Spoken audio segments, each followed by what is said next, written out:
हम सबको पता है कि बैंक जब लोन देता है तो हमारा सिबिल जरूर चेक करता है, लेकिन अगर हमारा सिबिल, इसके पहले हमने कभी लोन अगर लिया ही नहीं है या फिर क्रेडिट कार्ड हमने कभी यूज नहीं किया, तो वो सिचुएशन में हमारा सिबिल जनरेट ही नहीं होता। तो ऐसे सिचुएशन में लोन देते समय बैंक क्या करेगी?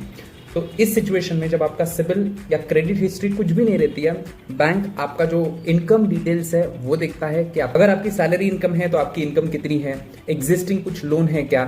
ईएमआई पेमेंट करने की आपकी कैपेसिटी है कि नहीं है, साथ में अगर बिजनेस अगर है तो बिजनेस के सिचुएशन में आपका जीएसटी टर्नओवर कितना है, बैंक में रिसिप्ट्स कितने हैं, फिर और कुछ इनकम है जैसे प्रॉपर्टी बेचा या फिर कुछ और इनकम से अगर आपको,